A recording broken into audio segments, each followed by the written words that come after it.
o lance de aprender que tudo na vida a gente precisa passar por um processo, né? Ou por bem ou por mal.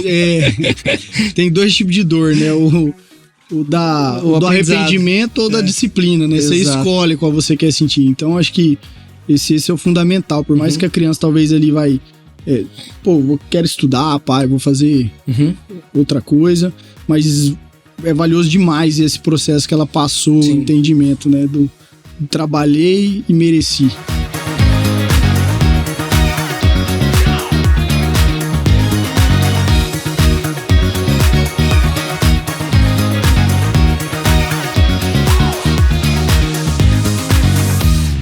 Sejam muito bem-vindos, meus vizinhos, a mais um Construindo Futuros, o podcast que a gente conversa com pessoas que constroem futuros aqui em Dourados, no Mato Grosso do Sul e também no Brasil. Hoje estou aqui com o João Paulo, seja bem-vindo, meu caro.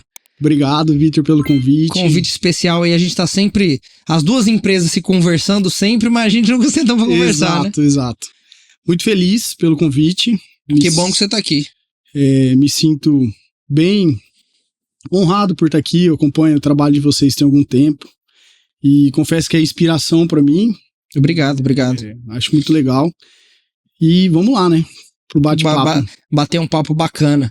E você é curioso porque eu conheço bastante a Mari, né? Vocês são gêmeos. Somos gêmeos. E aí a Mari agora teve gêmeos também. Teve gêmeos. Então já vai juntando na família, a turma vai... O Henrico e a Isabela. E a Isabela. Foi uma surpresa. Mas não tão surpresa assim, né? Eu tinha uma ideia na minha cabeça que era normal, talvez pular uma geração, assim. Tem isso que também. foi falado verdade. Isso pra mim. Então, mas eu sempre ouvi isso mesmo, era muito difícil um gêmeo ter um gêmeo. Mas veio, né? Então a gente ficou feliz demais. Isso é bom. A Bela e o? Henrico e Isabela. Henrico e Isabela. Muito bom. Os pequenininhos. Mas, João, vamos lá. Eu acho que o pessoal conhece um pouco da sua história, mas eu queria que a gente repassasse aqui. Tem a Dom, tem a Golden, todos os projetos que você participa hoje, várias outras coisas que você já fez.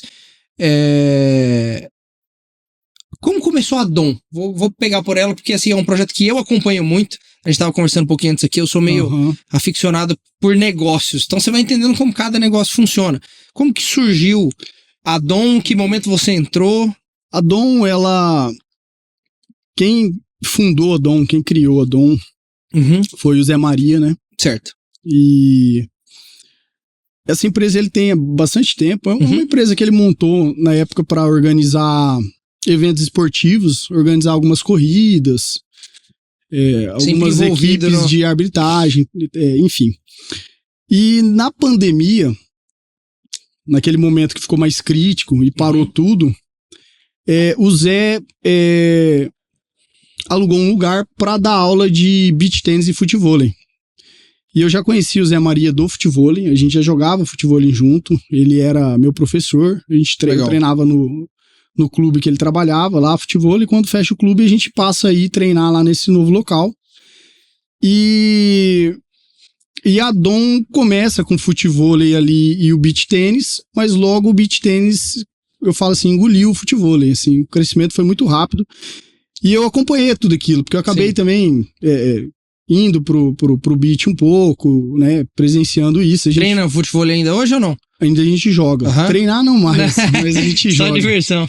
E eu lembro assim que a gente chegava no final de semana e ia alugar a quadra do Zé pra jogar futevôlei, e falava, não, já tá locado. E cada vez mais a gente ficava sem horário. E, em contrapartida, eu tinha uns amigos que abriram uma arena de futevôlei em Campo Grande, e apaixonado por futevôlei, eu falei, cara, preciso abrir uma arena em Dourados de futevôlei. Né? Já tô sem lugar pra jogar? Pensava nisso, né? A pandemia cresceu muito, tanto futevôlei quanto beach tênis, assim. Sim. Esporte aberto. E nós estamos numa região que foi menos impactada, o pessoal queria sair de casa pra fazer alguma coisa. Exato. É um esporte que tem mais distância. E aí tinha algumas leis que permitia, local aberto, não tem 2 pessoas, tem 4, pode, né? Coletivo não pode. Eu acho que... Além disso, todo mundo querendo um pouco mais de saúde, né? Se movimentar, fazer um exercício. E aí começamos uma ideia ali, fomentar uma ideia de abrir uma arena. E lembro de ter convidado o Zé pra conversar uma primeira vez, e aí vai, vem, acabou surgindo a Dom, né, no formato que é hoje. Quanto tempo, mais ou menos, de conversa até ela sair do papel? Eu lembro que talvez foi em março que a gente começou a conversar e a gente foi abrir a DOM em outubro, assim. A gente teve bastante conversas. Organizar tudo. E organizar tudo até que começasse a obra, até que fosse formatado e a gente abrisse em outubro de 2021. Foi e o resto é história. O resto é história. Hoje em dia tem algo de futebol lá na DOM? E vôlei ou não? É o foco... Esse ano a gente voltou com as aulas de futebol. A gente tinha parado e... O beach tênis venceu mesmo. O beach venceu de verdade. Até um professor que a gente trouxe para dar futebol na época, ele era jogador de futebol. E aí eu lembro quando ele começou a trabalhar um pouco com beach, ele falou, rapaz, o que meus amigos vão falar se me verem jogando beach tênis? E aí hoje ele tinha deixado o futebol e só dando beach tênis. E aí só que esse começo do ano a gente teve muita procura. Acho que foi um ano a galera viajou muito. E depois eu fui entender, teve algumas influencers que andou jogando futebol, postou no vídeo, acho que viralizou um pouco e veio uma onda muito forte de meninas pedindo futebol. Legal. E aí a gente abriu com uma proposta diferente, né, para iniciante, para atender esse público e deu muito certo. A gente abriu uma turma e ela lotou logo de início, assim, tem uma lista de espera, então a gente tá mantendo essa turma, tá bem legal. Você acha que o pessoal... já estando na areia por causa do beach, é muito mais fácil daí introduzir no futebol? Eu digo assim, é uma pessoa que não ia procurar inicialmente, talvez, vim jogar futebol, mas como tá no beach, já tô na areia. O que eu vejo assim, ó, o futebol é muito difícil, Victor. É mesmo? Eu achei que era algo que ia ser com a curva de aprendizado mais curta, igual o beach. Então, para as mulheres é um desafio maior ainda. Porque assim, eu vejo assim, os homens desistem muito fácil, porque tenta jogar 1, 2, 3 e não consegue e acaba desistindo. E para as mulheres também. Então, hoje, por que o beach, a adesão e a permanência é muito maior? Porque é um esporte recreativo. Eu ia te perguntar isso. Democrático. Por que o beach venceu? Por que o beach venceu? Eu vejo assim, ele é um esporte muito fácil de praticar. Sim. Ele é muito democrático, né? Você vai ver uma senhora jogando e uma criança juntos conseguindo se divertir, principalmente. Então, talvez em outros esportes dificilmente você vai ver isso, né? E aí você vê uma mista, né? Um casal, um homem, uma mulher, uma mãe, um filho jogando. Então fica fácil de formar um jogo, né? A curva de aprendizado é curta, com, sei lá, um pouquinho de jogo a pessoa já sabe, tem uma noção. Exato, é um esporte novo, então, por ser novo, você não tem uma distância imensa de quem tá jogando muito. Sim. A maioria tá aprendendo ainda, daqui a alguns anos tá começando. A gente vai ver uma turma mais à frente ali, que praticou mais. Sim, então é um esporte mais família. E o lado social, né? Eu acho que o lado de você praticar algo em família... eu costumo dizer que para as mulheres assim, é muito terapia mesmo. Assim, o beach tênis é uma coisa que elas vão para... o beach tênis é pra mulherada o que o futebol sempre foi pros homens. Exato. Vou lá jogar uma bola com os caras. Verdade. A mulherada vai se encontrar, conversar. E é isso. E elas fazem exatamente o que só os homens talvez tinham, né? No esporte. E hoje eu vejo que é um ambiente que hoje 80% é delas, né? Vamos dizer assim, das mulheres. Mas vem crescendo muito nos homens também. Por que você acha? Que a gente vê, o pessoal vem jogando cada vez mais. Porque eu acho que passou a fase um pouco do preconceito, da chacota, né? Do Jeep Renegade, do Cop Stanley, né? E aí o cara joga, não tem como, ele gosta, porque é divertido, é fácil, daqui a pouco ele já tá jogando bem.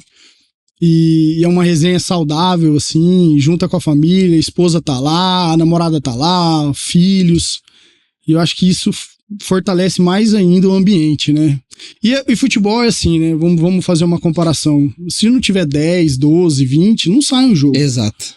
E o beach tênis, o cara vai lá, ele mais 3 tá jogando. Às vezes até de 2 bate uma bolinha, né? Simples, joga um contra o outro, às vezes não tem, o cara vai lá e tá jogando uma simples e fez atividade, suou e tá tudo certo. Mas isso que você falou de conseguir a família toda tá ao redor, eu vejo ali, principalmente no Hectares, que a gente tem duas quadras de beach ali, então às vezes não, né, com frequência, vai o marido, a mulher, os 2 filhos, e aí a família de amigos também. Daqui a pouco tem uma turma ali que ele chega 8 da manhã e ele vai sair 1 hora da tarde. Então todo mundo ali conversa, confraterniza, faz esporte, toma água de coco, as crianças brincam. Leva a criança pequenininha às vezes ali pra ficar brincando no canto. Então é um ambiente que você une mesmo, né? Não deixa ninguém de fora. A molecada já gosta de areia. Já pega um baldinho ali, já molha e... Então acho que esse é o grande lance do beach tênis. Eu joguei beach tênis poucas vezes. No começo, quando a Gabriela, minha esposa, começou a jogar, tal, ela chamava, às vezes tá numa viagem, num hotel, vão jogar comigo, mas não pelo beach em si, é porque eu sou de pouco esporte mesmo. Mas eu lembro uma vez, eu tava em Bonito, a gente tava no hotel, e aí precisava de dupla, e aí nós fomos jogar. Aí bati uma bolinha ali, acho que é a segunda vez que eu tinha jogado. Beleza. Aí, de repente, entrou uma outra mulher com outro cara, um cara grandão, com uma marretada forte, assim.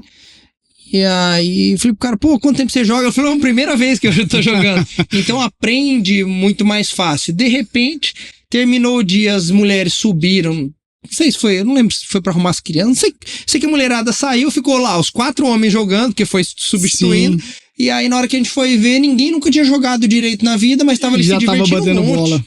Então, acho que é um esporte, eu vejo, olhando assim, ele agrega muito. E quando agrega família, você traz muita renda revertida para isso, né? Como negócio, eu digo mesmo. Sim. Então, assim, muita renda que eu digo é possibilidade de negócio. Então, vocês têm ali a primeira unidade, abriram a segunda agora. De onde que veio essa ideia de abrir outra unidade? O futebol é uma coisa que sempre teve no coração do Zé Maria, assim, né? Ele trabalhou muito tempo lá atrás, flamenguista, apaixonado.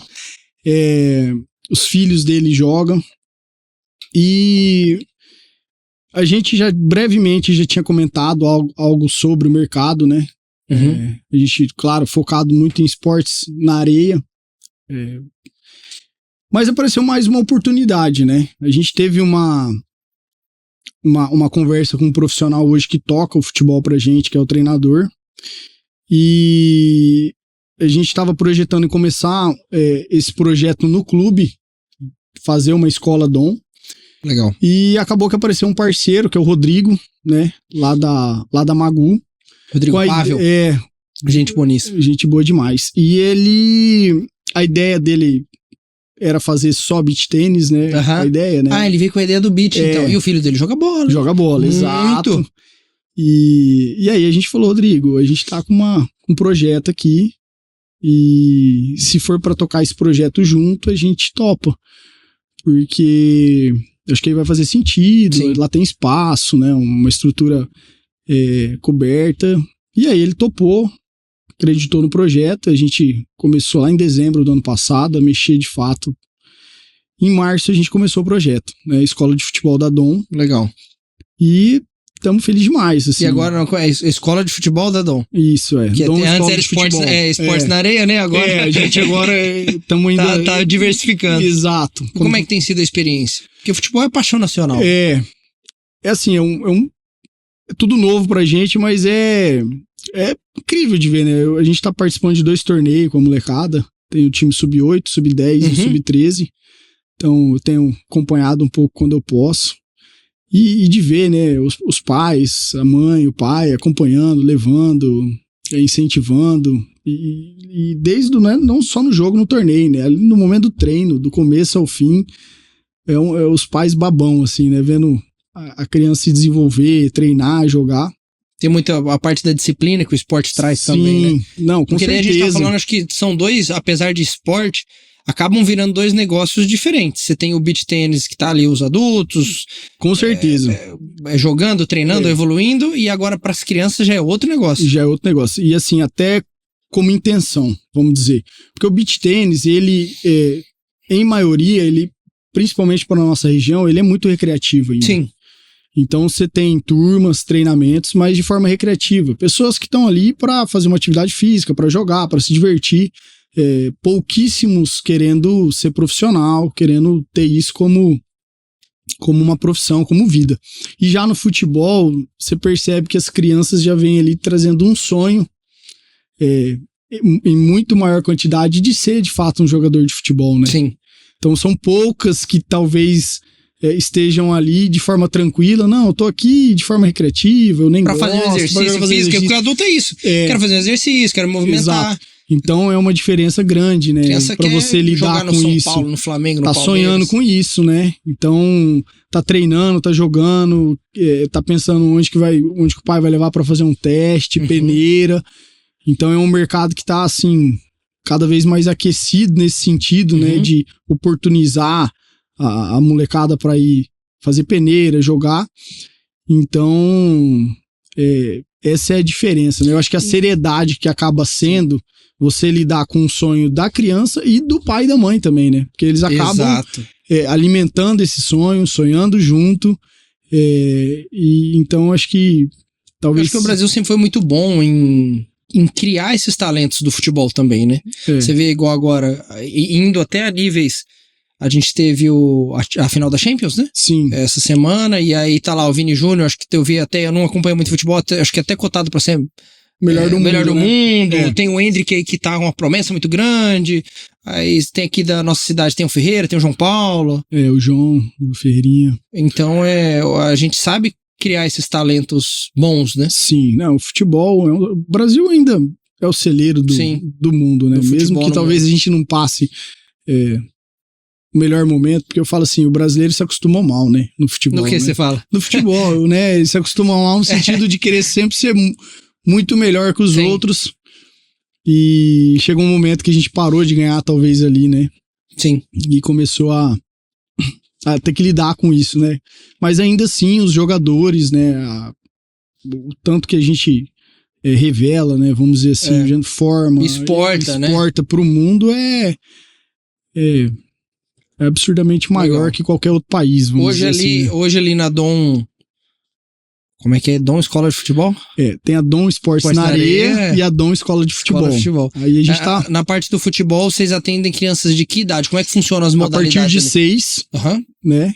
Até 13, 14 anos. Entendi. Então a gente começou nesse formato esse ano.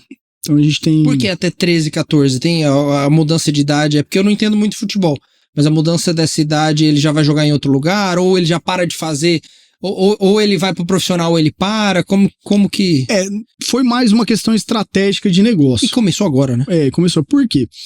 A gente é uma escola nova, né? E se você analisar, uma criança, ela quer jogar numa escola vencedora. É verdade.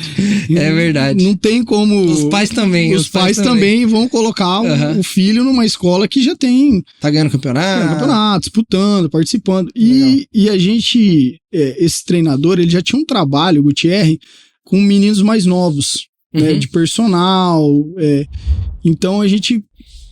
começou, vamos dizer assim, de baixo pra cima, porque a gente entendeu que essas crianças, daqui a pouco, elas vão ter os 13 anos permanecendo ali com a gente. Sim. Então, 15, 16, aí talvez a gente vai ter esses times pouco mais adolescentes. Vocês estão na categoria de base de vocês, hein? Pra formar esses atletas.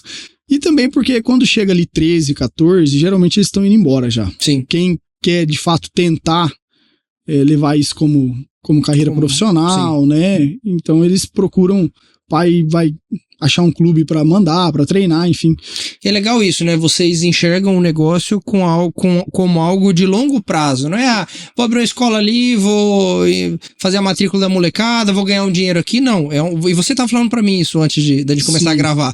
Você vê a molecada, você vê esse projeto de futuro deles, né? Não é qualquer coisa. Isso é engraçado, porque um pensamento meio do Zé Maria, sabe? Tudo que a gente vai fazer, talvez a gente peque muito por isso, porque a gente talvez tenha, às vezes, muita calma, sabe? De olhar mesmo as coisas assim, falar assim, não adianta, né, pensar em algo para hoje, né? A gente precisa plantar uma semente, fazer algo de fato que vai fazer a diferença no longo prazo, né?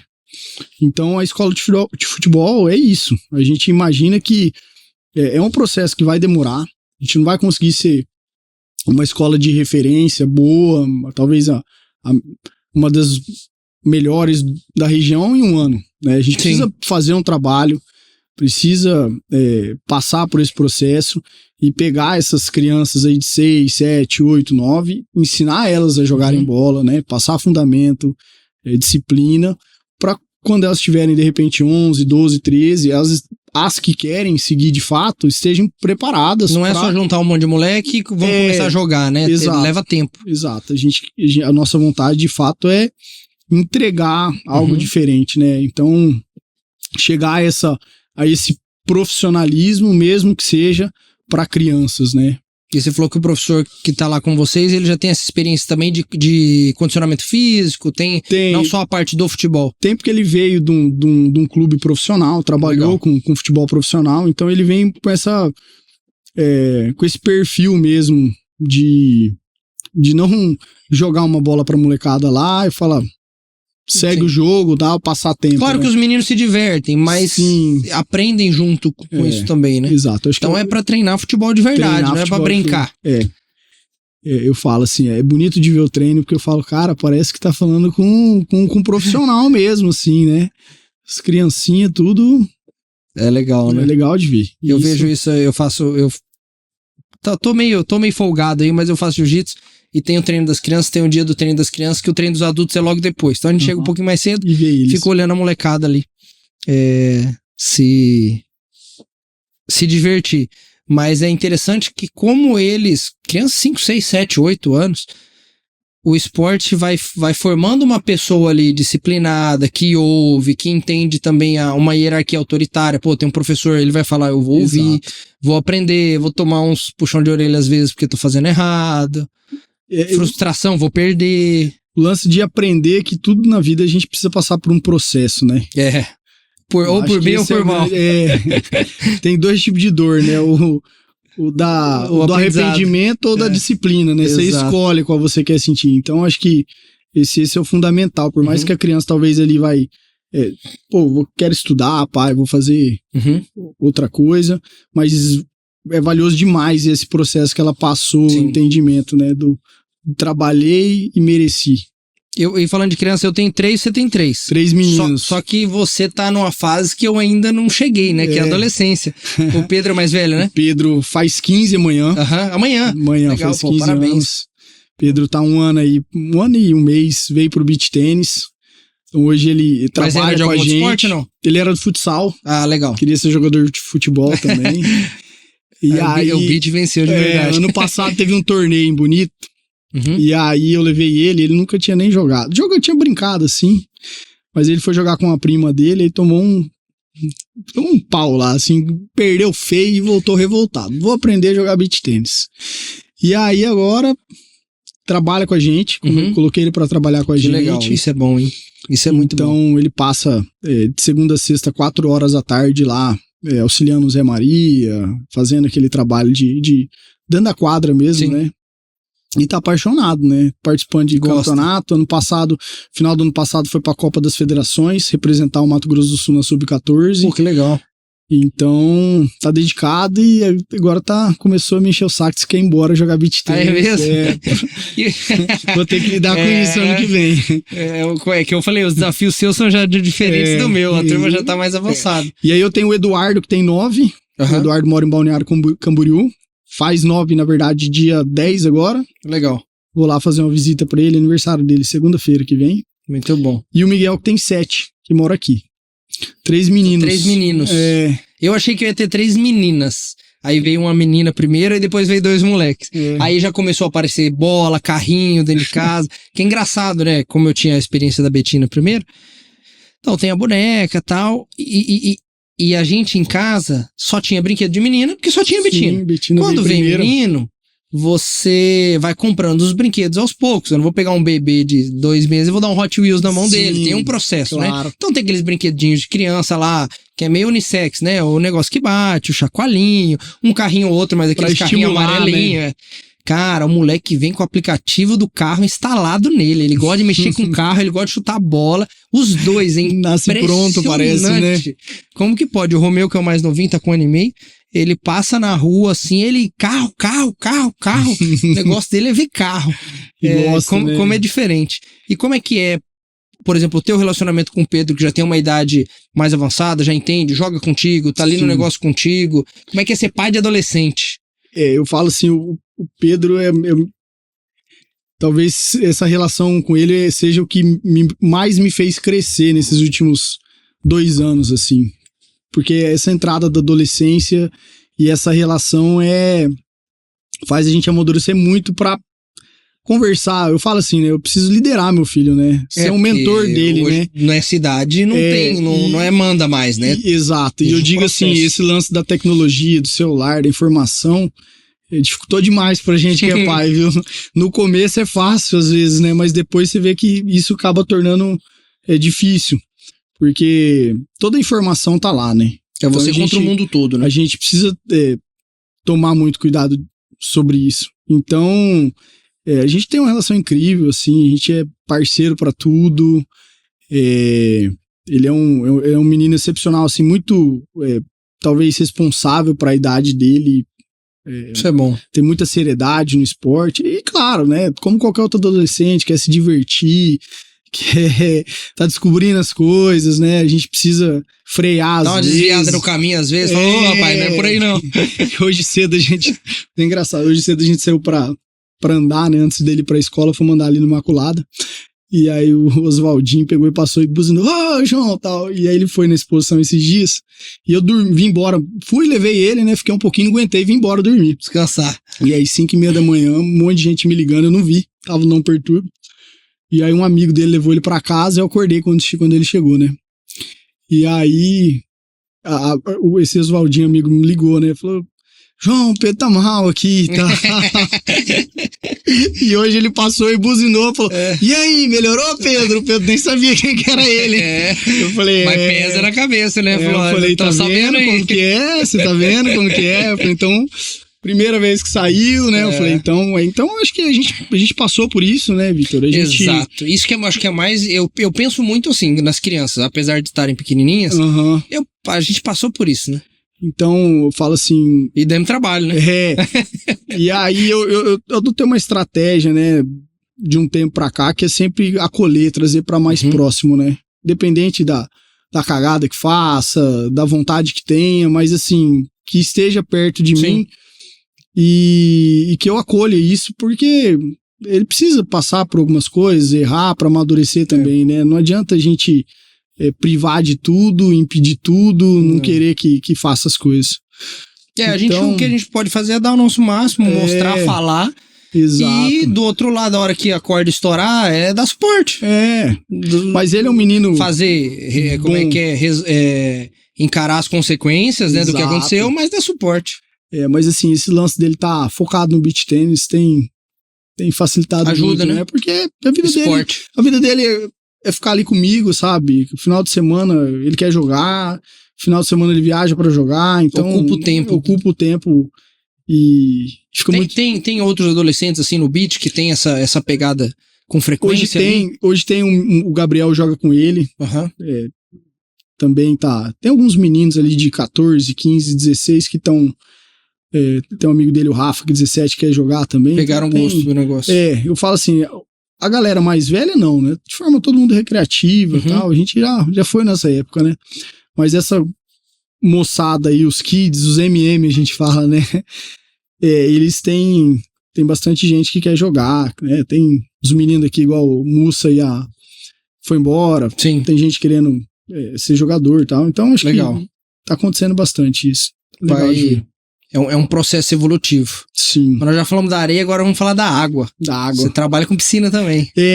A piscina Golden foi um projeto que começou antes do beach tennis. Na verdade, eu trabalhei com evento minha vida toda, né? Em Dourados. Nascido aqui. Em 2007 eu tive um... Você nasceu aqui? Nasci aqui. E aí tive um grupo de pagode. Contar a história do grupo de pagode, porque foi onde chegou nos eventos. E a gente era ruim demais, ninguém contratava a gente. E aí a gente começou a fazer as festas para poder tocar. Criar o meu mercado.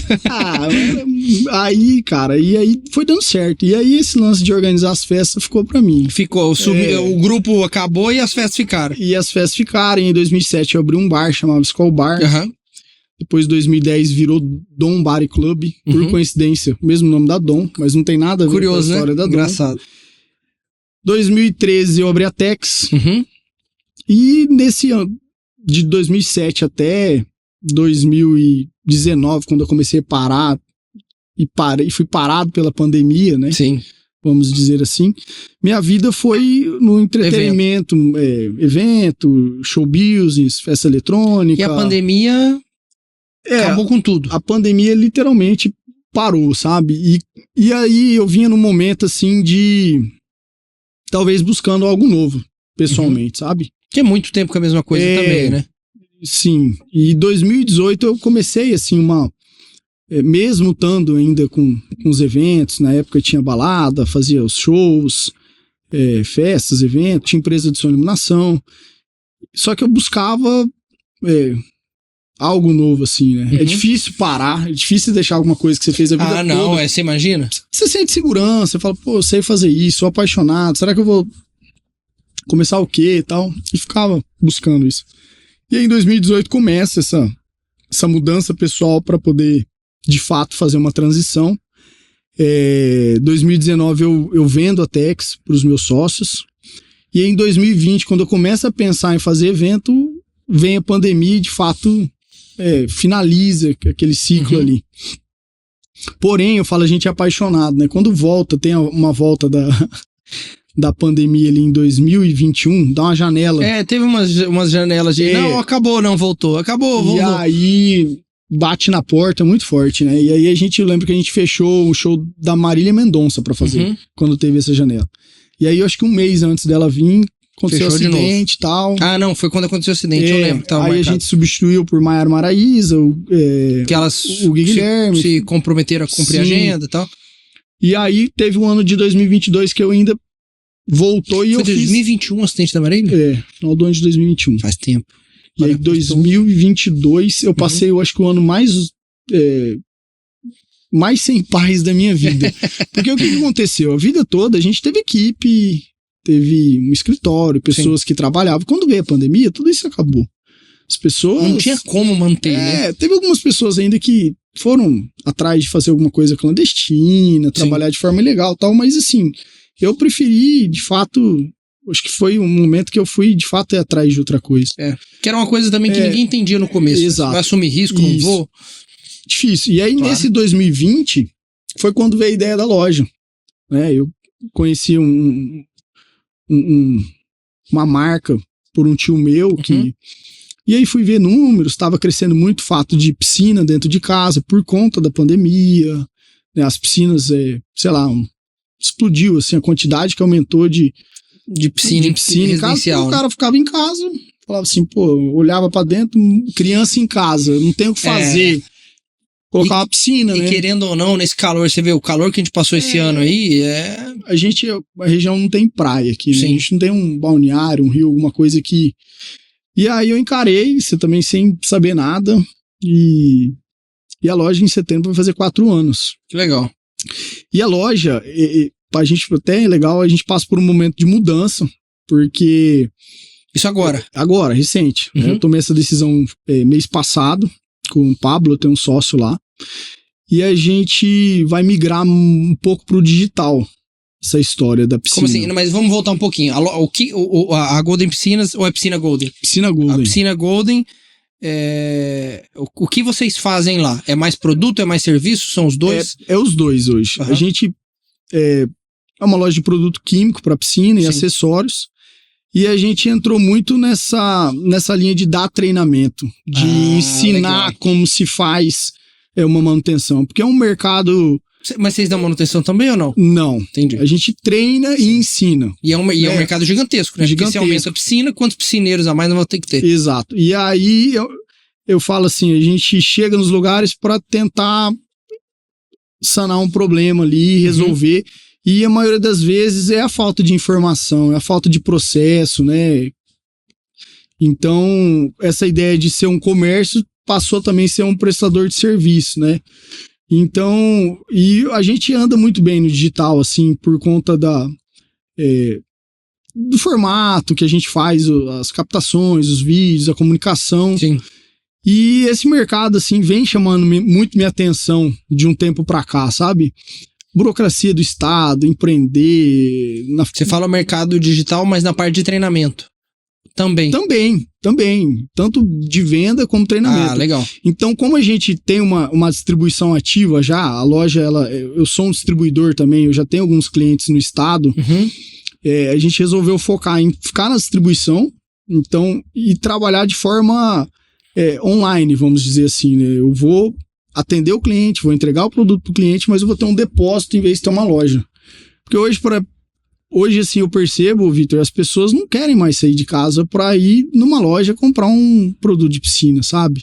Elas querem ser atendidas em casa, elas querem comodidade. Pegar o celular, falar o que ela precisa, e às vezes nem isso ela faz, quem faz é o profissional que tá na casa dela. Então hoje as vendas dentro da loja representam 10% do nosso faturamento. Digital.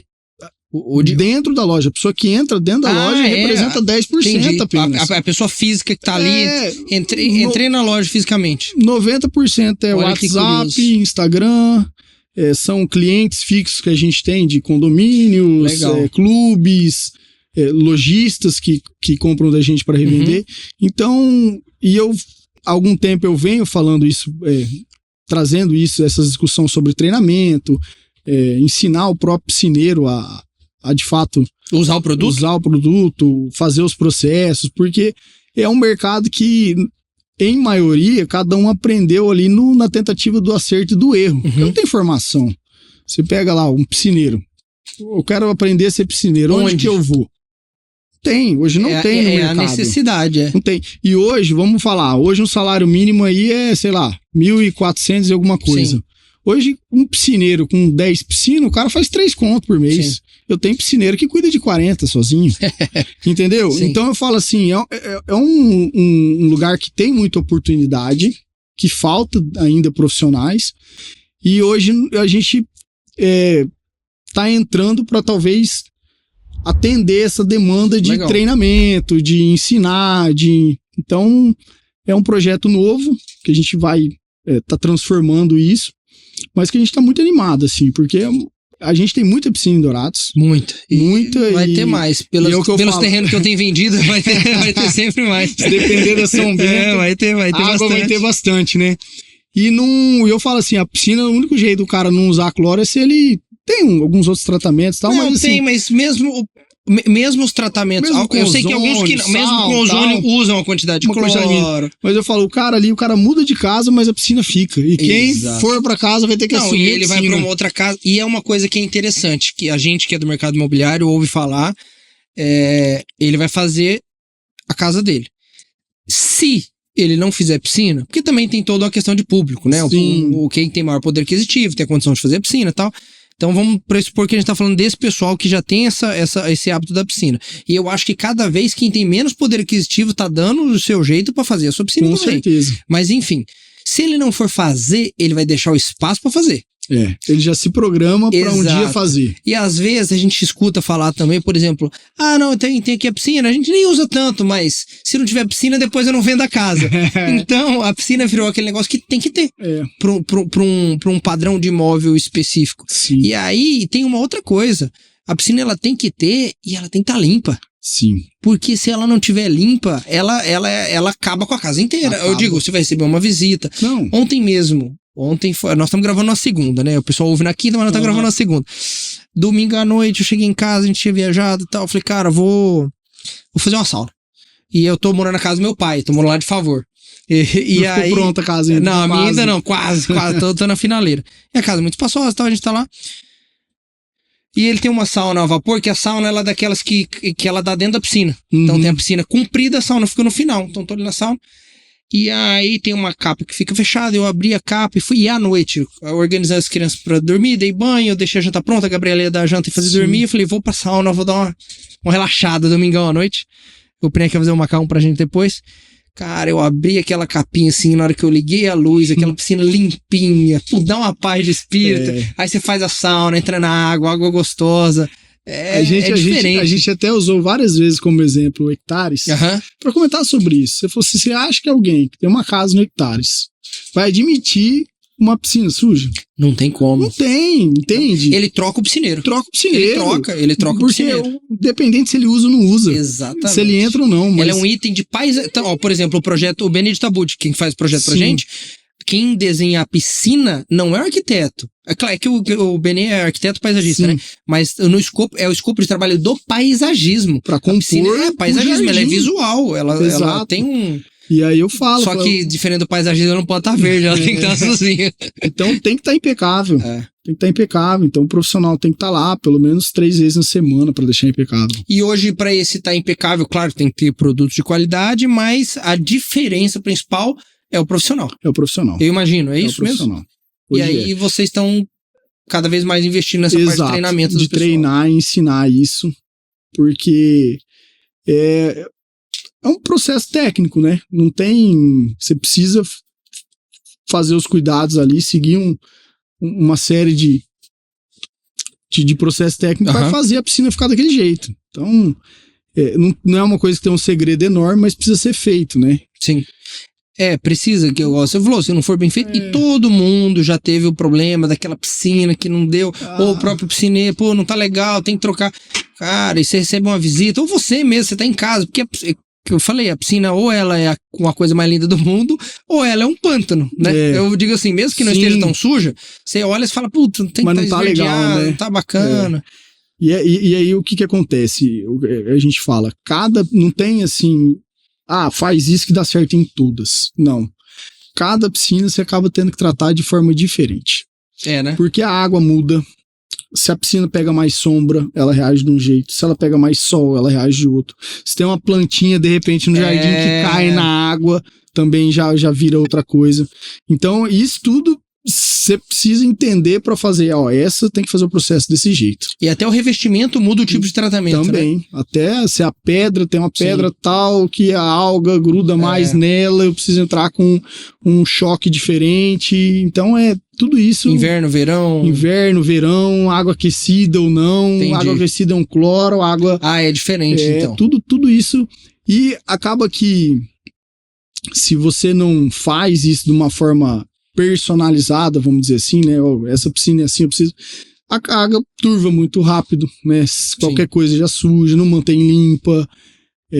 Os problemas são maiores. Então, a nossa ideia mesmo é passar esse conhecimento que a gente adquiriu durante esse tempo, as experiências que a gente teve em várias piscinas aí na cidade. Então, acho que isso é uma coisa que a gente deseja e vai começar a fazer agora no digital. Bacana, isso é muito bom. Essa estratégia digital, ela consiste Instagram, YouTube, o que vocês estão pensando? A ideia, WhatsApp? Os três canais. Instagram, YouTube, gravar no YouTube, ter no Instagram e ter esse atendimento no WhatsApp. Que legal. Mas hoje o canal principal de vocês acaba sendo o Instagram ou o YouTube? Hoje é o Instagram. Que daí, qual que é o arroba? Eu vou pedir pra colocar aqui, mas... @Piscina Golden. @Piscina Golden. Hoje já encontra lá o trabalho de vocês. O trabalho, tem todos os vídeos, os materiais, tudo que a gente começou a trabalhar e subir lá. E tem alguma empreitada nova? É que da Piscina Golden você já falou, né? Que essa mudança pro digital. Mas da própria Dom, tem alguma coisa que vocês estão pensando pra frente? Ou algum negócio novo que você mexe com terra e com água? Agora tem que ser ar. A Dom a gente ainda tá vivendo essa fase nova da unidade 2, né? Lá a gente tem 2 campos society e 6 quadras de beach tennis coberto. Uma coisa que eu ia te falar, que a gente não comentou, que eu achei muito legal. Porque é difícil achar coberto, né? A lá é 100% coberto? 100% coberto. Legal. E é um projeto que a gente fala que tem muito ainda a prosperar pela região, né? Tem um condomínio lá chamado Ares, que vai sair lá atrás. Então, a gente tá numa região ali que eu vejo que é o futuro. Vai crescer muito. Vai crescer muito. Então, às vezes as pessoas, mas é longe, vai demorar, mas esse vai demorar, né? São coisas que são interessantes. Por exemplo, a gente vê muito quando vai estudando cada cidade e tal. O Ecoville, ele foi entregue, não lançado. Ele foi entregue há, se eu não me engano, 13 anos. Que ele foi finalizado, que daí as casas começaram a ser construídas. Que o trem pegou assim mesmo faz uns 10 anos. 9, 10 anos, que assim, como é um monte de casa, o pessoal ir pra lá, novos lançamentos na região. Então, se você pensar bem, a própria região do Ecoville ali era uma região que, poxa, mas é do outro lado do rio, na Baixada, porque tem uma era o mesmo olhar. Porque assim, ou a cidade até pior, ela cresce. talvez, né? Eu acho que era até pior. Até pior se você analisar. É perto da aldeia, como é que vai ser essa relação da cidade com a aldeia? A gente viu que funcionou super bem, mas a cidade ela precisa crescer e ela cresce. E Dourados tem uma coisa muito interessante, alguns dados internos nossos a gente não pode passar, mas aqui a gente observa, Dourados ela foi estruturando pequenas centralidades em cada bairro, em cada região. Então hoje você conversa com alguém de um bairro específico, vamos dizer assim, lá do Monte Sião, que é um loteamento nosso lá pro outro lado, perto do Canaã ali. Uhum. Então a farmácia do cara é ali, a escola é ali, o trabalho às vezes não é ali, mas todo o resto é. Como eu falei, a farmácia, o mercado, a escola, o posto de saúde. Vida pra perto, né? Exatamente. Se ele joga um beach tennis, ele vai ali. Se ele vai numa pracinha, a academia dele é ali perto. Então, do mesmo jeito, o restaurante que ele vai, o sanduíche, o cachorro-quente à noite, a pizza que ele pede. Não, agora eu moro ali perto do Cidade Jardim, que é ali próximo da segunda unidade. Sim. Já é um outro consumo. Eu moro lá no Cachoeirinha, já é uma outra região, no BNH do quarto plano. Eu moro ali no Ecoville, no Hectares. Então, a Drogazil que o diga, né? Ela vai distribuindo. Vai abrindo. Mas é porque claro que eu não entendo muito do plano da Drogazil especificamente, mas é por essa, e farmácias cada vez mais precisa, né? É por essa percepção que as pessoas vão no que tá perto. Sim. Então, se eu tenho uma farmácia grande no centro da cidade, o cara não vai sair, ele vai lá, compra na que tá perto. Então, eu tenho que pulverizar o meu negócio. É interessante que eu tenho certeza que vocês já devem estar atingindo um público que é o público de vocês ali, mas o cara não ia lá. E ele vai ali que tá perto, porque ele não quer ir longe de casa, ele trabalha perto, a família mora perto. Eu falo, e vai crescer muito, né? Eu digo assim... Então é um projeto, né? Você falou assim, João, qual que tem um projeto novo, assim, pra gente a gente tá vivendo, porque isso é muito novo. Esse era o projeto novo. Esse é o projeto novo que a gente tem outras coisas pra colocar pra funcionar lá mesmo, né? Porque ela é muito grande, tem muito espaço. Então a gente tem oportunidade. Hoje ali, vocês têm quantos society e quantas de areia? Hoje são 2 campos de society e 6 quadras de beach tennis. O campo de society é grande, bicho. Grande. E tem mais um espaço para fazer ou 2 campos. 3 de areia coberta, desculpa? 6 de areia, 2 society. Então, e tem mais um espaço que hoje a gente vai fazer um campo de society, mais um campo, ou quadra de salão pro futebol. Legal, tem salão também. Tem história de uma coisa que eu penso que chama pickleball, que nos Estados Unidos está estourado e faz horas que eu venho... Não joguei, mas acompanho os jogos de pickleball. A turma fala muito, eu vejo muito pessoal de Campo Grande, que segue muito o Instagram de Hectares, perguntam, tá aqui, Falando do paddle? Do paddle tá andando bem lá. Eu acho que é um esporte interessante, não acompanhei tanto, mas eu vejo que o pickleball, como eu falei, eu não acompanho o paddle, eu não vou dar a minha opinião, mas o pickleball, ele tem os mesmos elementos de facilidade que o beach tennis trouxe. Exato. O paddle é lindo, assim, é um esporte... Inclusive visualmente bonito, né? A quadra, o vidro. Mas é um esporte difícil, né? Hoje o paddle tem 8 classes.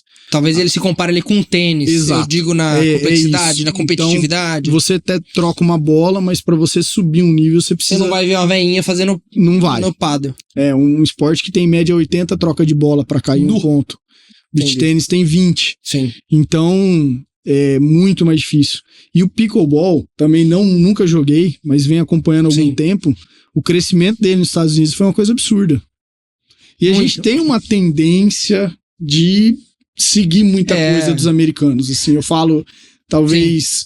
e é uma coisa que eu quero apostar, assim, eu acho que vale a pena começar a colocar de forma recreativa pra galera jogar. A primeira vez que eu vi o pickleball foi numa série da Netflix chamada Blue Zones, Zonas Azuis, como viver até os 100 anos, acho que é o nome em português.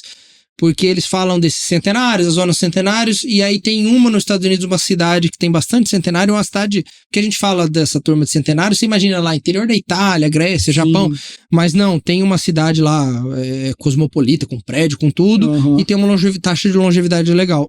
Altíssimo. E as pessoas com 80, 90 anos jogando pickleball. Tem uns vídeos que eu vejo de uma senhorinha com 80 jogando, eu falo, cara, que isso? E jogando com qualidade. Aí eu tava nos Estados Unidos no final do ano, e a gente foi num parque que a gente sempre vai, mas fazia um tempo que eu não ia, e aí eles fizeram, ao longo do parque, quadras de pickleball que não tinham antes, e eu entrei pra ver o pessoal jogar. A gente tava esperando o pessoal do outro carro chegar, entrei eu e meu sogro, a gente ficou olhando lá, e você vê a diversidade de idade, mesma coisa do Exato. beach, mesma coisa, criança, cachorro, não sei o que lá, todo mundo em volta ali, e o pessoal jogando pickleball, que pelo que eu entendi é uma quadra de... Ele é o mesmo material de tênis ou não? Eu acho é que uma até lisona? um chão normal mesmo, assim. Acho que é uma quadra um pouco menor, e a bolinha, ela é uma bolinha... Se não me engano, ela é 6 e pouco por 13, então ela é menor que uma quadra de beach. É uma bola furada. É uma bola furada, né? como se fosse... Mas ela é de... É um material duro, que eu digo assim, não é um acrílico, é um plástico, né? Que a hora que você bate... Ela sai forte, mas perde a velocidade. Exatamente. Aí tá o segredo. Que eu falo, eu ainda acho que ela é mais fácil ainda que o beach tênis, porque o cara não precisa pisar na areia, talvez, assim, Sim. ainda tem uma... preciso ficar descalço, depois... Isso, exatamente. Tem gente que não gosta, pela logística do cara, ele tem que tomar um banho pra ir trabalhar depois, um exemplo, sei lá. Exato. Quem que vai ter que tomar porque sua? Sim, mas assim, é muito fácil de fazer, menor que o beach tênis, e no chão mesmo, é uma quadra de salão, de poliesportiva pintada ali. Tem algumas adaptações de vídeo que eu vi, a galera coloca aquelas redes com rodinha. Tipo, legal. Sei. Em quadras em ginásios, e vai dividindo. Sai montando quadras de pickleball e a galera treinando e jogando. Então, a gente tem essa ideia de talvez fazer algumas lá. É um esporte interessante. E pelo que eu vi que você falou, você bate, a bola sai com velocidade e diminui, mas se você também não for tão forte, você bate ela ainda assim ela vai pro outro lado. Então é interessante. Eu tô procurando um lugar pra ir jogar, pra conhecer mais, pra gente ver se nesse segundo semestre... Agora, uma coisa curiosa, eu não vi beach tennis nos Estados Unidos. Lá não tem. Muito... E foi interessante, porque eu fiquei um tempo sem ir, por causa da pandemia. Aí eu venci um visto de uma parte de casa da galera, e depois voltou a renovar os vistos, aí nasceu o Romeu. Enfim, no meio do ano passado eu fui, e aí eu nunca tinha ido pra costa oeste, ali... A gente foi pra Los Angeles e tal, e eu fui lá em Venice Beach, que é aquela praia gigantesca, que tem os parques, as quadras, e tinha, sei lá, umas 40 quadras de areia, assim. Falei, nossa, a turma do beach, tudo vôlei. 100% vôlei. Impressionante. Eu vi um vídeo de uma quadra em Boston, a irmã do Zé mora lá, e aí o cunhado dele mandou uma quadra toda coberta. Ele que fez, tô brincando. Toda coberta, climatizada, areia aquecida, aquelas coisas. O americano é diferente, né? Ele não é igual a gente. Não entra pra brincar, né? Então, um puta de um complexo de beach tênis, mas é muito pouco, assim, não é uma coisa que andou assim, essa lá. Questão de areia, a gente não vê muito isso lá, tipo, areia, eu vou entrar, tirar o sapato, essa coisa mais leve, eles não têm muito lá, né? Mas o brasileiro tem bastante, né? Ele gosta, né? Eu falo assim, andou muito também no interior pelo fato, o cara não tem praia, mas o cara tem beach tênis, né? Exatamente. Tanto é que o Ares vem com a proposta da praia do Ares ali, de fazer um grande espaço, porque a gente vê que a areia, ela une. Ela une, crianças brincando. Exatamente. Família. Eu acho que talvez um dos segredos do beach tennis seja isso, a areia, né? Que une as pessoas. Ela dá um clima de praia, de férias, de final de semana, você tá na areia, você tira o pé, é igual o pé na grama, você tem uma sensação, ali, mas você pisa na areia. Cara, esses dias eu fui numa desses condomínios que tem praia artificial, mas com ondona alta e tal. E eles fizeram um paisagismo legal, um projeto do Benê, e aí eu tava trabalhando, né? Eu fui visitar vários condomínios e fui nesse. E eu tava de calça, jeans. Cara, eu entrei na praia artificial, e ela é toda de areia. E aí tirei o sapato ali pra entrar na areia, porque a gente foi rodar bastante. Eu me senti mal, porque eu tava de calça na praia. A sensação de estar na praia ali, você vê todo mundo em volta e tal. Parecia que eu tava no Nordeste. Então essa sensação de praia, e até por isso que a gente trouxe isso pro Ares, eu acho que ela é facilmente causada, se for bem feito, pra você se transportar pra um outro lugar. Eu acho que o beach faz isso. Então você vê, o pessoal tá ali, a roupa já é diferente, é que praia, é clima de praia. Só faltou a água do mar, mas tem gente que nem entra na água do mar, então fica careca. Vai pra praia e nem não entro. Difícil entrar, hein? Eu vou lá, as crianças entram, eu brinco com eles, mas eu fico na areia, leio um livro, eu tomo uma caipirinha, um chopp, mas o meu negócio é a areia. É a areia. É o ambiente, né? E falando de digitalizar, você virou influencer, né? Então, é engraçado isso, né? Eu acompanho você tem um tempo já, assim. Esse lance de você se comunicar. Acho que não sei se teve algum momento que você fazia no seu, depois migrou fazia no meu, depois eu migrei pro Hectares. Pro Hectares. E é engraçado como às vezes as pessoas têm o poder de influenciar outras, né? E sem às vezes nem perceber. Quando a Fernanda fez o convite, né? Eu falei, eu vou falar essa história lá, vai chegar um momento que vai caber. Quando eu cheguei do Rio Grande do Sul, eu precisava cortar meu cabelo e eu passei a máquina 2. E eu olhei pra trás. Você tava com o cabelo grande lá, né? Com o cabelo grande. E teve um momento que eu vi uma vez que você pegou e raspou o cabelo e falou alguma coisa de desapego e tal. E aí, em algum momento, eu olhei pra trás e falei, cara, aquele dia o Vitor plantou uma semente na minha cabeça. Porque eu fiquei com vontade de rapar a cabeça, mas nunca rapei. Ficava, vou ficar esquisito. Por que eu vou fazer isso, né? E chegava na hora, eu pipocava, né? Falava, não. Aí um dia eu comentei com meu filho foi lá e fez, rapou a cabeça, falou, vamos rapar junto. Olha o exemplo, hein? E eu não raspei. Falei, nossa, né? Tá, depois eu raspo. Aí quando eu voltei da viagem, eu fui pra cortar, eu falei pro Vandré, eu corto cabelo com ele há 15 anos, né? Novo de novo. Eu falei... Ele fala. O Vandré é de boa. Falei, Vandré, você pode... O que você vai fazer, João? Larga a mão disso. Ele falei, não, cara, só faz. Aí ele pegou aí. E fiquei feliz pra caramba, assim. Qual é a sensação? Bom, né? Só de não ter que arrumar na hora de sair de casa, né? Mas tem a parte física, mas tem uma parte psicológica ali de raspar o cabelo que é diferente. Esse é o ponto. Eu acho que, pra mim, fez muito sentido isso. Do desapego mesmo, da gente, às vezes, entender que não precisa, né, daquilo ali e tal. E aí, como eu vinha muito olhando pro digital há algum tempo e querendo fazer, e aí esse lance de eu ter ido viajar me conectou com muita gente. Você fala viajar pro Rio Grande do Sul? E acabou que muita coisa aconteceu nova no digital, assim. Sim. De pessoas falando comigo, se conectando. Claro. E acabou, eu percebi que eu tava ali influenciando pessoas. É muito louco isso, né? E aí isso começou se inverter, porque eu falava, cara, eu preciso, né, olha o que eu tô passando, né? Então eu tinha minha rotina, meus hábitos, eu comecei a documentar mais isso, passar mais isso, e cada vez mais eu via que eu tava influenciando as pessoas a fazerem coisas legais. Sim. E isso pra mim vem fazer muito sentido, assim. É uma coisa que eu sempre gostei, sabe? Talvez eu não fazia, não... A gente... Tem vergonha também, eu não digo você, mas eu tenho. É esquisito você pegar o celular no meio dos outros. A gente fica com medo das críticas, né? No fundo, a gente gosta de fazer só o que é o confortável, né? Então, eu sempre fui um cara, fiz evento a vida toda, Vitor, mas eu sempre fui do backstage, sabe? Cara, esse negócio de aparecer em palco, ir pro evento de lançamento, dar entrevista... E eu sou ainda assim, sabe? Logo quando eu cheguei do Rio Grande do Sul, TV Morena entrou em contato, queria fazer... E eu corri de tudo, porque assim, eu tenho ainda um bloqueio. Eu tinha um contrato de exclusividade aqui com o Construir Futuro, tô brincando. E aí, só que, por outro lado, esse lance de se comunicar no digital, eu comecei a enxergar que é o momento, é o futuro. Né? A gente, a vida toda eu me comuniquei com todo mundo, né, de forma física, né, uma pessoa que fiz evento, então eu sempre recebi muita gente, conversei, e hoje a maneira de você fazer isso de forma que você consiga escalar é no digital, não tem como você, hoje as coisas estão cada vez mais corridas, né, você pouco vê as pessoas, antes você via muito mais, né, então te acompanho muito mais no digital, porque raramente eu te encontro e te vejo, então sim, as coisas estão muito assim. Então isso fez com que eu começasse a me posicionar mais. Eu já vinha buscando algo nesse sentido. E depois que aconteceu isso, pra mim parece que foi um start que virou assim. Falou assim, é a hora que você precisa... Você falou o negócio do cabelo. Foi algo que eu devo ter postado há... Faz tempo, né? 3 anos. Ficou. Eu falo assim, o dia que...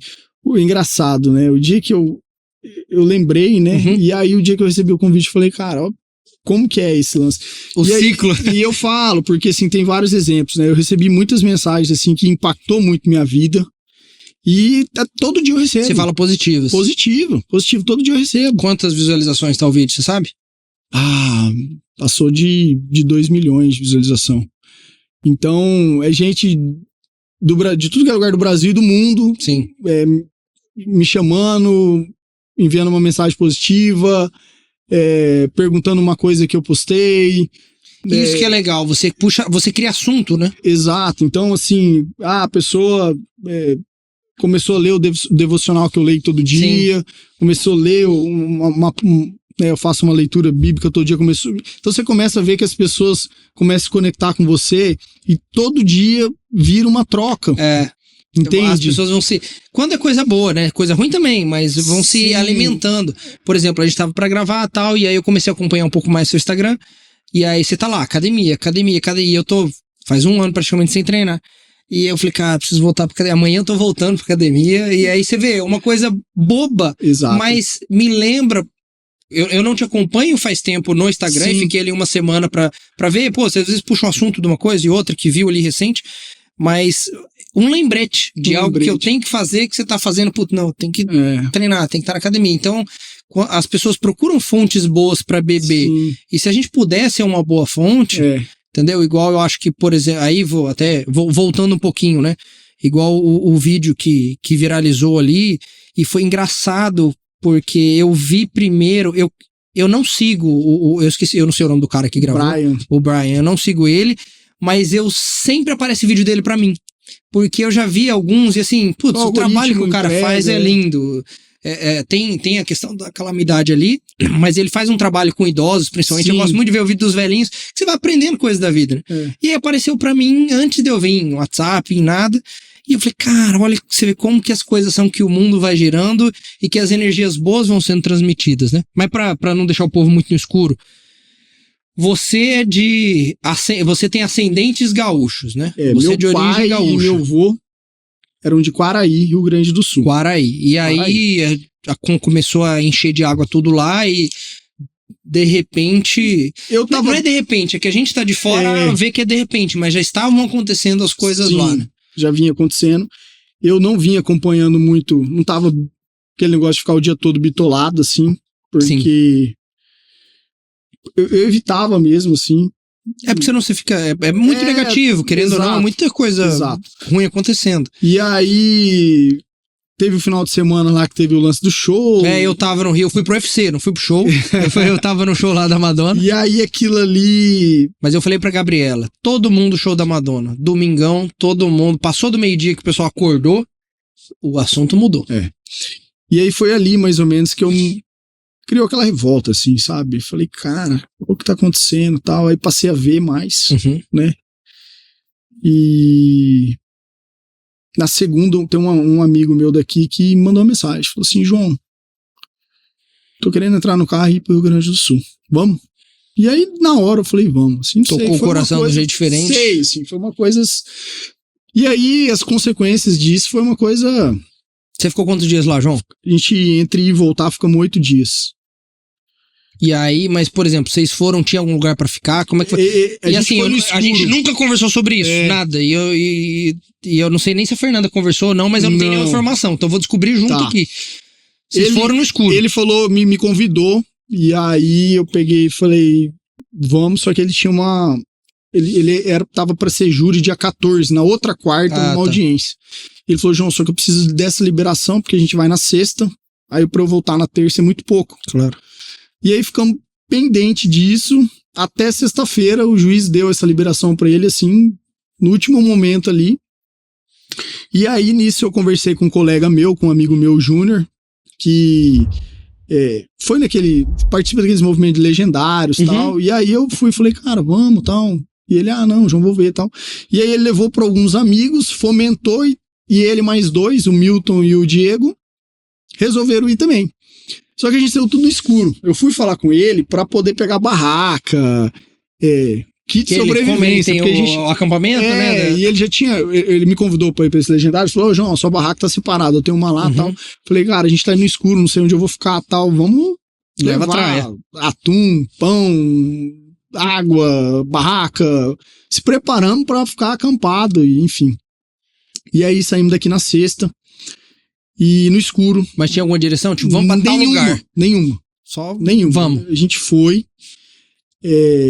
sem ter noção nenhuma do que a gente ia fazer, onde que a gente ia parar. E aí no meio do caminho a gente foi falando com eles, e aí, onde vocês vão ficar? Não. Ó, João, a gente vai parar lá em Lajeado. Conseguimos um contato, tava indo uma carreta da IPI aqui, e ia descarregar lá na AME, que é a Associação Missionária Evangélica. Mas a gente vai lá, vamos ver o que vai acontecer. E aí, no meio do caminho, para chegar lá, ele arrumou um lugar para ficar lá no CTG pra gente. E eles também estavam tentando organizar. E aí a gente chegou em Lajeado e foi lá nesse CTG. O cara acolheu a gente, falou, tô vendo lá um alojamento, parece que vai dar certo e tal. Beleza, à noite. E aí fomos lá na AME, tinha acabado de chegar a segunda carreta desse lugar. Tinha umas 30 pessoas, tinha chegado uma carreta no dia anterior do Vitor e Léo, que mandou lá através do Pablo Marçal, chegou, eles colocaram pra dentro, e essa carreta que foi daqui da IPI foi a segunda. Então a gente parou lá, ajudou a descarregar e tal. E aí ali ele pegou e pediu, tinham deixado eles ficar lá, e ele falou, tem uns amigos nossos aí e tal, também o coordenador meio que falou, tá, fica, entendeu? E ali a gente foi acolhido. E dali em diante, assim, foi uma coisa incrível, porque a gente pegou bem no começo, tinha umas 30 pessoas, e quando a gente veio embora, já tinha umas 120 pessoas lá no local, voluntário, gente do Brasil inteiro, e umas 700 inscritas para ir, para fazer um trabalho. E dali a gente tinha uma liderança que falava, e a liderança lá de Lajeado estava em Cruzeiro do Sul. A gente focou em atender Cruzeiro do Sul. Primeiro dia que a gente chegou, a gente ficou em Lajeado ainda. No outro dia a gente acordou, foi atender uma escola, porque a gente chegou, voltou a chover. Então, no domingo, subiu 4 metros a água. Então, a gente começou... 4 metros imagina uma sala igual essa. A gente chegou, logo depois do almoço, estava subindo. E aí começamos a tirar móveis, a escola levar para um bloco mais alto, né? Tinha um bloco ali embaixo e em cima. Final da tarde, tinha subido 4 metros. Então, a gente passou, tirou os móveis, já estava debaixo d'água. Então é muito rápido, assim. Só que aí na terça para de chover de novo e volta a água pro nível. E aí a gente tava focado em Cruzeiro do Sul. E aí fomos para as escolas, fazer atividade. Uma escola totalmente... É só, eu acho que estando lá pra você entender, assim... A destruição, você tanto de barro, tanto de coisa que tem para limpar, para tirar, e é tudo, né? Não é só você olha pro lado, tá igual... Aí você vai olhando os lixos tudo na frente da rua, você fala, cara, onde que eles vão jogar tudo isso aqui? Porque Cruzeiro do Sul, acho que era 2.900 casas. 1.300 foi destruída. Então, quando você anda num lugar que quase a metade está destruída, e o clima daquilo, 1.300 pessoas fora de suas casas, ou na casa de um vizinho... Pessoas que já são algumas de necessidade, né? E aí você pega, assim, eu falo assim, vamos tentar trazer num contexto de Dourados, né? Pessoa fazer uma comparação. Você imagina, você pega a Real Bonfácer. Tem um rio na Real Bonfácer, de fora a fora. Sim. E aí, esse rio enche e, sei lá, tem lugar que chegou a 300 metros a água. De lateral. E no nível do rio subiu 34 metros. 34 do nível do rio. Então tem lugar, sei lá, que chegou a 10, 12. Que foi que é mais principalmente alto. Onde levou tudo, né? Onde levou tudo. Eu falei, você imagina o que acontece? Desde comércio, a casa, tem gente que tem a vida toda ali, tem uma casa, um comércio do lado, igual você falou, tá tudo ali as coisas dele, e aí vem a água Não, a vida inteira. A vida toda. O cara morou 50, 60, 80 anos ali. E leva tudo, e aí tem lugar que não só leva tudo, como coloca tudo no chão. Não é só um fato de ver aqui dentro e ficou só o esqueleto. Não ficou nada. Tem região que é só terra, entulho. Então a gente focou lá, ficou fazendo esses trabalhos a gente era equipe pé no barro, que falava, né? Então a gente chegava com carriola, pá. Tem uma casa assim que a gente entrou e aí eu abri uma porta, tava tudo sem energia, né? Ela falou assim, João, você vai ter que abrir a janela lá. E aí eu vi que tinha coisa assim, sei lá, 1,5 metro de coisa lotado num quarto. E na hora que eu abri a janela, a irmã dela trabalhava com reciclável. Então você imagina que ele encheu de água, barro, e era papelão. Virou uma massa de bolo ali. Nossa, então a gente chegava, tirava esse grosso de dentro das casas, porque assim, às vezes era um casal de um senhor e uma senhora tava lá sozinho tentando... Igual a senhorinha lá do vídeo é a dona Jussara. Jussara. Então você via muito isso, os idosos ali sozinhos tentando tirar as coisas de dentro de casa. Então a gente chegava para fazer esse trabalho. E esse dia não era pra gente estar lá, não tinha nada, aquele endereço lá, a gente acabou caindo de paraquedas lá. A gente foi para uma região que a liderança pediu pra gente ir. Acabamos terminando o trabalho um pouco mais tarde e ficamos sem almoço. Deu algum erro na logística lá. E aí a gente foi pra praça da cidade de Cruzeiro do Sul. Achar uma boia. E esperar lá, porque tinha um pessoal da igreja que tava fazendo almoço pra prefeitura pra comer essas marmitas.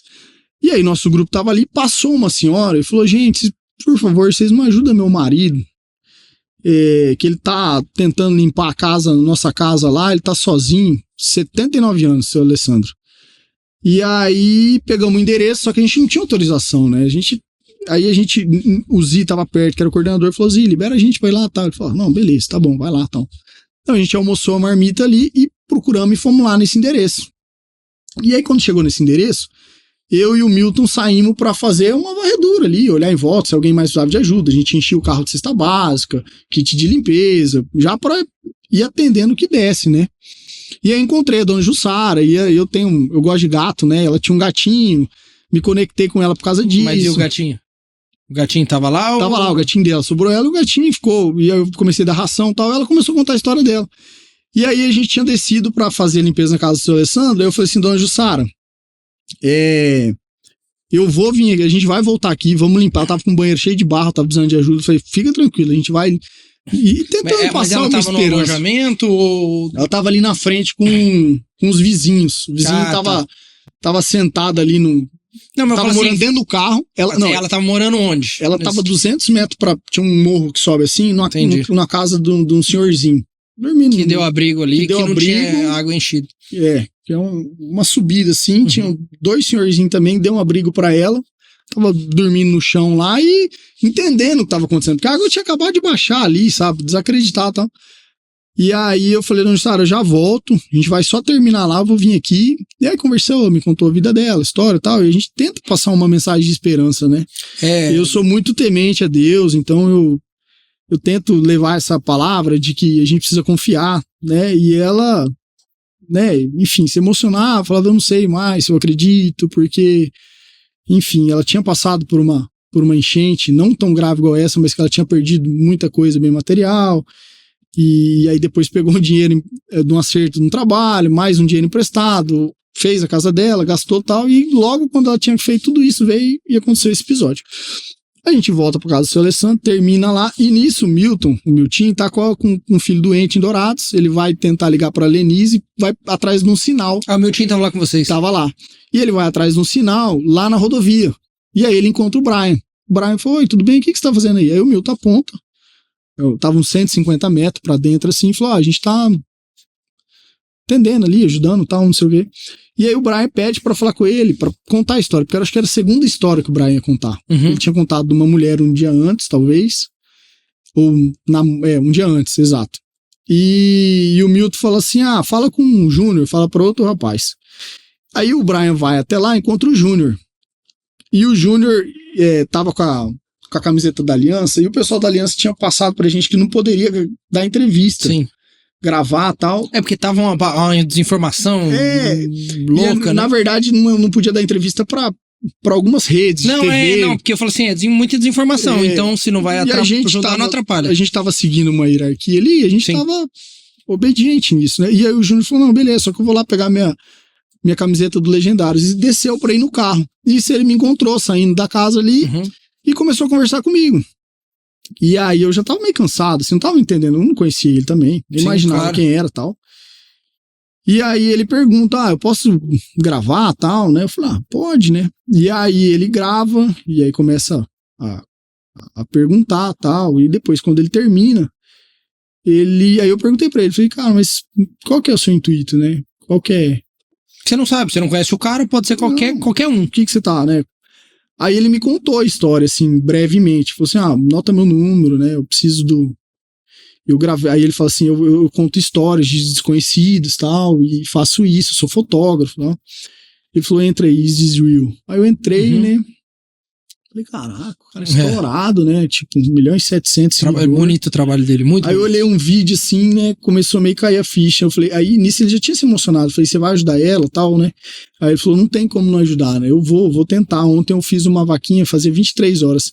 E eu já arrecadei 43 mil pra mulher. Na hora que ele falou aquilo, Vitor, cara, assim, a emoção de ver, assim, uma resposta que pra mim é de Deus, porque, assim, a dona Jussara tava arrasada, sabe? A gente ajudando uma terra ali, um serviço, mas pouco podia fazer de fato pra mudar o contexto dela, sabe? E aí, quando ele falou que ele ia contar a história dela, aí começou a fazer foto, tal, conversar com ela, e que eu entendi que isso poderia mudar, que fosse pelo menos a vida dela. Sim. Pra gente foi uma coisa assim que, imagina, todo mundo se emocionou demais e enfim, aí ela não tinha Pix, né, não tinha nada, aí a gente não, mas você tem conta no banco? Tenho, sabe? Não sei, vamos lá, onde a senhora tá? Aí a gente foi descobrindo, tô morando lá na casa do seu Oswaldo, tal, e da dona, aí fomos lá ver, e aí pegou o cartão do banco, então, assim, aí rezamos, moramos junto, então foi uma tarde, assim, pra gente inesquecível, assim, pra todo mundo. Uma limpeza numa casa dessa, você limparam bastante casa? Ou... a gente, Porque tinha vários trabalhos a serem feitos. A nossa equipe, o que acontece? A gente não ia pra ficar o dia inteiro numa casa, né? A gente ia pra fazer, assim, 2 horas no máximo em cada casa, pra conseguir atender mais gente possível. Eles estão limpada no grosso, a pessoa finaliza, os familiares, a vizinhança. Exato. Então a gente entrava no grosso, as meninas que iam com a gente pegavam nos detalhes, e aí aquele grosso a gente fazia, deixava ali um kit de limpeza, uma cesta básica e tal, e partia pra outra casa. Cara, só uma cesta básica já é tão... e assim, o sinal de esperança, né? Então, e aí você vê que era um momento que eles precisavam de acolhimento, assim, sabe? As pessoas estavam, cara, triste, assim, de ver, assim. E aí que eu falo, eu trago, você imagina, assim, a gente acaba se colocando no lugar, acontece isso, né? Então, só vivendo, assim, pra entender o tamanho do... O que você acha que isso mudou? Eu sei que faz pouco tempo, mas na sua vida, ou visão de mundo? Vitor, eu entendi que a gente, como se a gente não tivesse nada, sabe? Assim, no sentido de achar que tem o controle das coisas, né? De que a gente precisa sair de casa, acordar, na hora que você abre o olho, entender que tá tudo na mão de Deus, que a gente precisa viver a partir disso. Sim. Né? Viver a partir disso. E que a gente tem muito, né? No sentido de material. Muito, e às vezes a gente reclama por tão pouca coisa, né? Às vezes a gente, por nada, a gente tá reclamando. Então, eu acho que pra mim foi sem dúvida, uma experiência mais incrível, assim, desse lado humano, espiritual, de entender que a gente precisa ser mais grato pelas coisas e acolher o próximo, né? Porque eu falo, um abraço muda muita coisa, né? Às vezes você viu isso lá, né? Não é o material, entende? Então, acho que... E o povo gaúcho, assim, eles estão muito unidos, assim, nesse sentido, sabe? E a gente do Brasil inteiro fazendo esse mesmo trabalho, se doando, entregando pra de fato fazer diferença pra eles lá. Eu acho que fazia tempo, assim, eu não lembro de ter visto no Brasil uma união tão grande, assim, pra ajudar o pessoal a resolver um problema que é igualmente grande. E assim, que vai demorar um bom tempo pra ter um novo normal, né? Porque o normal nunca mais. Mas, assim, parabéns por ter ido, de verdade. Porque, assim, a gente é curioso. Você fala, é uma visão de 2 prismas, assim, né? Você fala... todo mundo falando sobre o assunto, mas ninguém fazia nada, né? Muita gente falando sem fazer nada. Você foi lá e ajudou. Claro que isso não te, vamos dizer assim, torna melhor do que ninguém na hora da fala, mas o pessoal gosta muito de falar. Na hora de fazer, quem arregaça as mangas, vai lá, deixa família, deixa trabalho, cara, desmarca tudo que tinha marcado pra poder ir lá e ficar uma semana ajudando de verdade, sem ter certeza de dormir, sem ter certeza de comer, sem ter certeza de tomar água. Parabéns. Eu, assim, na verdade a gente tem noção disso depois, assim, que a gente volta.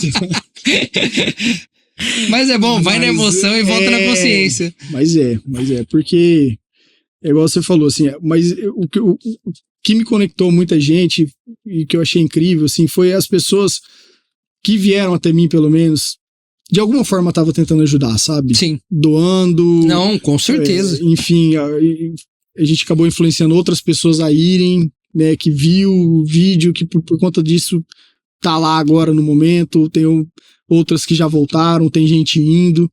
Então já tem um grupo de amigos que querem ir, que a gente está se organizando para em julho, porque assim, é um processo longo, né? Existe a parte emergencial, que é o que aconteceu nesse momento, e aí vai para uma segunda fase, que é a reconstrução, que aí é onde eles começam, de fato, ver o que vai ser aproveitado, a reconstruir, imobiliar. Então, e essas lideranças locais lá, esses voluntários, eles falam em ficar 1 ano lá, para depois entregar para as lideranças locais. Você fala 1 ano trocando prestando voluntários e indo e voltando, alguns ficam mais, outros ficam menos. Porque é um trabalho muito grande e precisa. Precisaria de mais, mas 1 ano já é, poxa, é um trabalho... Então, é isso. A gente, e para mim, assim, eu falo que foi um marco, porque, de fato, eu me vejo diferente, né, em todos os aspectos. Imagino, eu imagino. Né, tanto nesse compromisso de o que eu tô passando, né? O que eu tô entregando de volta, qual a energia que eu tô enviando pro mundo, para as pessoas. Então, isso tudo acho que vai fazer diferença na minha vida daqui para frente. Que bom. Muito bom. É isso? É isso. Obrigado, meu amigo, por ter aceitado o convite. Obrigado eu. Desejo sucesso aí nas empreitadas e pra gente, e obrigado, né, por ter sido luz e inspiração para tanta gente, não só daqui, mas ouvir. Eu acho que o que foi interessante, e você falou, né? Foi Deus que mandou o Brian ali como um sinal, né? Uma resposta para dona Jussara. Mas pegar no momento daquele, claro que é um pouco de ego nosso, de capricho nosso. E eu vi você falando, sou João Paulo, sou de Dourados, Mato Grosso do Sul. Você fala, putz, tem alguém representando a gente lá fisicamente. Porque igual a gente mandou água, outro manda isso, outro... Eu mesmo, é coincidência, claro, mas já destinei. Ia fazer uma limpa no guarda-roupa, falei, já cara, 3 sacolinhas de roupa, vai ajudar alguém. Com certeza. É pouca coisa, mas vai ajudar alguém. Então, cada um fazendo um pouquinho, saber que a gente estava sendo representado lá, e que isso ficou registrado também, porque cada lugarzinho ajudando influencia as outras pessoas. Engraçado, eu vi uma frase, né, que fala assim, né, a gente sozinho, a gente não consegue ajudar muita gente, mas em muita gente, a gente muda a vida de uma pessoa, né? Então, eu falo, se cada um fizer um pouco, você transforma a vida de uma pessoa, de 2, de 3, mas precisa dessa união mesmo, né, dessa consciência que eu vi que aconteceu. E a gente tá num momento do mundo que tudo é separar, é dividir, cada um puxa pro seu, ou em grupos, ou até individual, né? Igual você falou, às vezes um abraço, e não só em quem perdeu a casa lá, às vezes é um amigo do lado, alguém não tá num dia bom. Exato. Mas a gente fica no eu, no nosso, no celular, nas nossas coisas, na nossa correria. Então, poder parar e dedicar e olhar pro outro faz toda a diferença. Com certeza. Parabéns mais uma vez. Obrigado. E obrigado pela presença aí. Tamo aí. Sucesso. Valeu. Pessoal, e vocês, toda quinta-feira, às 19 horas, só acompanhar aqui no Construindo Futuros.